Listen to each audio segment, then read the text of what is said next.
I कुठं रानात बांधली कोणत्या बायलाच आहे पण गाय कुठे नेली होती माहित नाही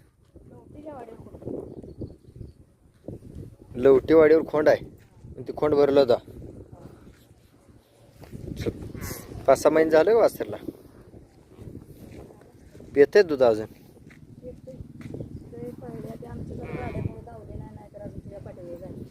बर मग आता भरली नाही गाय परत आता कुठून नेला होता आता त्यानंच नेलं काय मला काय माहित नाही कोळ्या बैलात इथं ते लवणात आहे ते